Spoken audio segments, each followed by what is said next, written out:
आज digital public infrastructure के इसी मॉडल पे पब्लिक प्राइवेट पार्टनरशिप में इसी मॉडल पे भारत सरकार की तरफ से 2817 करोड़ रुपए का डिजिटल एग्रीकल्चर मिशन ये अप्रूव हुआ है।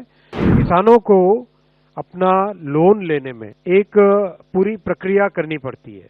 जहां पे डीपीआई के डिजिटल एग्रीकल्चर मिशन के पायलट प्रोजेक्ट्स हुए हैं, वहां पे ये पूरा प्रोसेस 20 मिनट में कंप्लीट होता है। सारे के सारे पेपर्स, डॉक्यूमेंट्स प्रॉपरली एक डिजिटली चेक हो जाते हैं और ऑटोमेटिकली लोन सैंक्शन हो जाता है। बहुत बड़ा चेंज आएगा इससे। जैसा आप जानते हैं कि वित्त मंत्री जी ने, माननीय वित्त मंत्री जी ने बजट भाषण के दौरान एक वृहद प्लान रखा था कि किसानों की जिंदगी में टेक्नोलॉजी, साइंटिफिक मेथड और इन सब की मदद से, एक वैज्ञानिक दृष्टिकोण की मदद से कैसे एक परमानेंट, एक अच्छा, एक ट्रांसफॉर्मेशनल चेंज लाया जा सकता है। उसी कड़ी में ये साथ के साथ फैसले आज के। पहला है digital agriculture mission. Digital agriculture mission basically जो डीपीआई का स्ट्रक्चर है, डिजिटल पब्लिक इंफ्रास्ट्रक्चर का स्ट्रक्चर है, उसी आधार पे एग्रीकल्चर के लिए इसका डेवलपमेंट किया जा रहा है। कुछ अच्छे पायलट प्रोजेक्ट्स हुए हैं, बहुत अच्छी सक्सेस मिली है। उसके आधार पे आज digital agriculture mission 2817 crore rupees की टोटल इन्वेस्टमेंट से ये बनेगा। इसमें दो फाउंडेशनल पिलर्स रहेंगे। एक रहेगा एग्री स्टैक, दूसरा रहेगा कृषि decision support system. Agri stack में सारा बेसिक डेटा, किसानों का डेटा, जमीन का डेटा, क्रॉप का डेटा, ये सब रहेगा।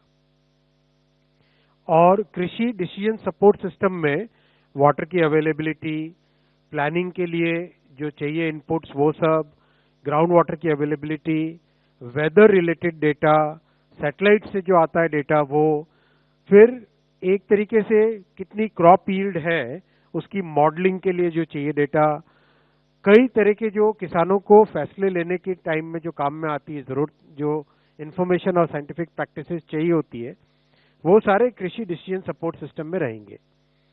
कई सारी चीजें किसानों को एक क्लिक ऑफ द बटन पे मिलेंगी और मोबाइल फोन पे मिलेंगी, जैसे सॉइल प्रोफाइल है, डिजिटल क्रॉप एस्टिमेशन, रिजर्वॉयर्स में कितना पानी है, वेदर से रिलेटेड क्या फोरकास्ट है, वो भी माइक्रो वेदर से रिलेटेड क्या फोरकास्ट है, यानी वेदर से रिलेटेड एक मैक्रो होता है और एक लोकल इंफॉर्मेशन होती है। नई टेक्नोलॉजी का उपयोग अगर करना है, जैसे एआई की उपयोग से डिजीज के बारे में, क्रॉप डिजीज के बारे में, क्रॉप यील्ड के बारे में कई चीजें पता चलती है, तो वो सब कैसे पता चले। फिर बायर्स के साथ कनेक्ट करना ऑटोमेटिकली, जिससे पेमेंट भी सीधा आ जाए, एमएसपी पर बाइंग विदाउट एनी हैसल्स हो सके। एक तरीके से मोबाइल फोन में इतनी नॉलेज आ जाए कि किसानों की जिंदगी में एक मेजर चेंज आए। जैसा हम सब ने देखा है, यूपीआई का प्रभाव करीब करीब हम सभी यूज कर ही रहे हैं।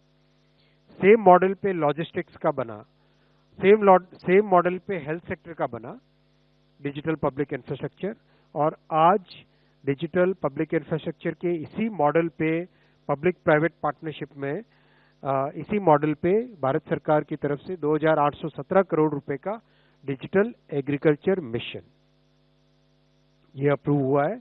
इसका लॉन्ग लास्टिंग इंप्रूवमेंट आएगा, और जो आरंभ में जहां पायलट्स हुए हैं उसका मैं आपको एक एग्जांपल बताता हूं। किसानों को अपना लोन लेने में एक पूरी प्रक्रिया करनी पड़ती है।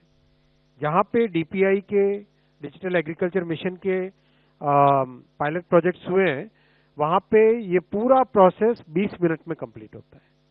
20 मिनट में सारे के सारे पेपर्स, डॉक्यूमेंट्स प्रॉपरली एक डिजिटली चेक हो जाते हैं और ऑटोमेटिकली लोन सैंक्शन हो जाता है। बहुत बड़ा चेंज आएगा इससे।